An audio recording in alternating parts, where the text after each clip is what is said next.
Hi friends, गुलाम का आने वाला एपिसोड बहुत इंटरेस्टिंग होने वाला है, जिसमें आप देखने वाले हैं कि गुलगुली शिवानी को डांटने लगती है और कहने लगती चौधरी खानदान की बहू होकर एक किन्नर को हाथ लगाया तूने। मेरे मना करने के बाद भी उस किन्नर की बहुत बेइज्जती करने लग जाती है। सारी किन्नर अपनी बदनामी सुनकर के हैरान हो रही होती है। शिवानी गुलगुली को उनका अपमान करने से रोकने लगती है और कहने लगती है जैसे भी है ना भगवान के बने हुए इंसान। गुलगुली भी शिवानी से कहने लगती तू मुझे प्रवचन मत, और किन्नरों को वहां से धक्के मार करके निकलवा देते हैं।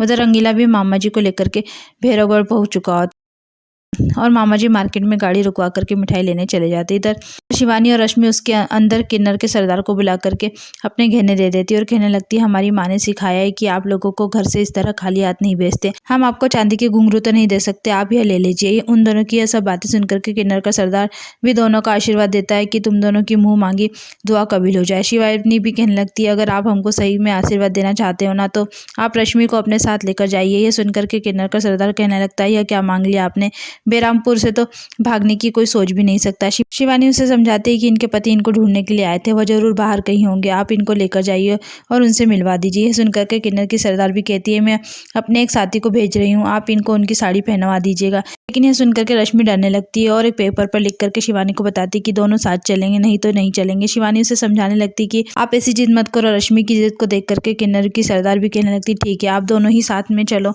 मैं अपने दोस्त साथियों को भेजती हूँ, आप दोनों उनकी साड़ी पहन लेना और पीछे के रास्ते से उतर करके नीचे आ जाना। उधर बाजार में मामा जी बहुत सारी मिठाइयाँ खरीद करके ले आते हैं और रंगीला से पूछने लगते हैं दामाद जी यह फल कहाँ मिलेंगे। रंगीला कहने लगता है यह फल छोड़िए, कोई भी खाने वाला नहीं है, आप तो चलिए। मगर मामा जी फल खरीदने की जिद करने लगते हैं। उधर शिवानी और रश्मि दोनों किन्नरों की साड़ी पहनकर पीछे वाले रास्ते से भागने की तैयारी कर रही होती। तभी वह जैसी ऊपर पहुंचती शिवानी को उसके मामा जी की आवाज़ सुनाई देने लगती है।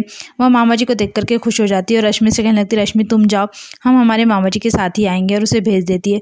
तभी वहाँ पर रंगीला के साथ मामा जी को देख करके पूछने लगती है किसे उठाया ला तू।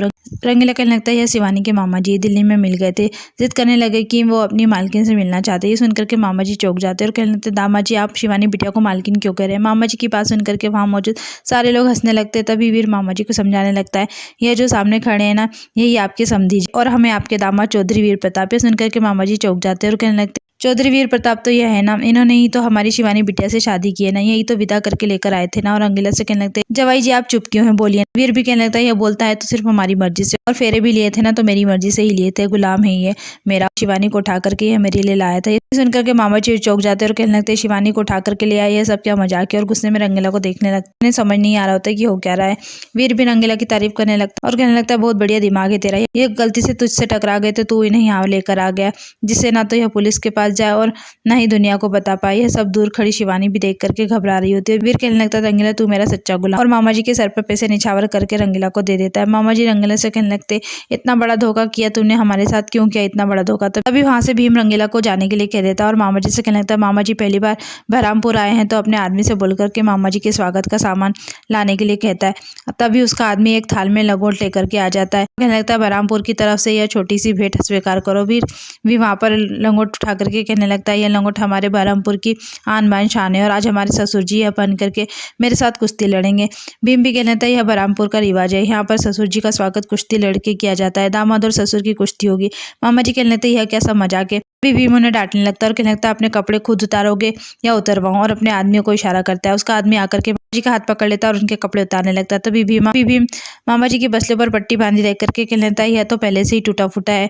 वह वीर से कहता है संभाल के पटकना अपने ससुर जी को। दरवाजे के पीछे खड़ी अपने मामा जी की इतनी बेइज्जती नहीं सहन कर पा रही होती, वह दौड़ करके जाकर के मामा जी के गले लग जाती है और रोने लगती है। मामा जी भी कहने लगते बेटा हमें माफ कर दे, तेरे साथ जो कुछ भी हुआ ना उसके सारे जिम्मेदार हम। वीर शिवानी को मामा जी से अलग कर देता है। शिवानी भीम के पास जाकर के कहने लगती उन्हें छोड़ दीजिए, वो पहले से ही बीमार है। भीमा शिवानी को अंदर जाने के लिए कह देता है और कहने लगता है चौधरी घर की लुगाइयां घर के बाहर कदम नहीं रखती है। शिवानी जोर जोर से रो करके हाथ जोड़ करके कहने लगती है हमारे मामा जी को छोड़ दीजिए, लेकिन वीर से डांट करके अंदर जाने को कहने लगता है। वो अंदर नहीं जाती। शिवानी के मामा जी भी उसकी बेइज्जती देख करके शिवानी से कहने लगते हैं बेटा तुम अंदर जाओ, मैं कुश्ती लड़ने के लिए तैयार हूँ। सुनकर के शिवानी अंदर जाने लगती है। वीर उसका हाथ पकड़ करके कहने लगता है अपने मामा जी की बात तो तूने एक ही बार में मान ली हो, जब मैं इतनी देर से तुझे कह रहा था तो नहीं गई। अंदर अपनी मामा से मिलने की इतनी जल्दी थी, जो सारी चौखट पर आकर के सबके सामने आ गई, तब तो अंदर नहीं जाएगी। अब तो मामा जी को मेरे साथ कुश्ती करते हुए देखी और हम तुझे वहां वहाँ पर जाकर के बिठाएंगे जहाँ से सबको साफ साफ दिखता है। खटिया का झूला बना करके शिवानी को उस पर बिठा करके हवा में लटका देता है। शिवानी भोले बाबा से कहने लगती, भोले बाबा मामा जी की रक्षा करना। भीम के आदमी मामा जी के कपड़े उतार करके लंगोट बना करके अखाड़े में ले आते हैं। मामा जी भी शिवानी को इस तरह से हवा में लटका हुआ देख करके चिल्लाने लगते कि शिवानी भी बिटिया को नीचे उतारो, नहीं तो वो गिर जाएगी। लेकिन उनकी बात कोई भी नहीं सुन रहा होता और सब हंस रहे होते। तभी वीर भी अखाड़े में आकर के मामा जी से कहने लगता है, ऐसे बीच कुश्ती में इधर उधर नहीं देखा करते मामा जी, नहीं तो मुंह की खानी पड़ती है। उधर रंगीला को उसके दोस्त आकर के कहने लगते कि तू तो हमारा अभिमान है, आज तक तूने कभी किसी निर्दोष पर हाथ नहीं उठाया, लेकिन आज तेरे मालिक और तेरे सरदार मिलकर के मामा जी को मार डालेंगे। उधर अखाड़े में वीर कुश्ती के बहाने मामा जी पर वार करने लगता है। इधर उसके दोस्त रंगीला को समझा रहे होते कि बहुत बड़ी गलती होने से बचा ले खुद को, रोक ले अपने मालिक को। तभी उसकी बहन भी उसके सर पर हाथ रख करके कहने लगती है, आज अगर शिवानी के मामा को कुछ हुआ ना तो तेरे मेरा रिश्ता हमेशा के लिए खत्म। सभी लोग रंगीला के सर पर हाथ रख करके कसम खाते। उधर शिवानी भोले बाबा से प्रार्थना करने लगती है। एपिसोड यहीं खत्म होता है। आगे की अपडेट के लिए हमारे चैनल को लाइक कीजिए, सब्सक्राइब कीजिए। Thank you.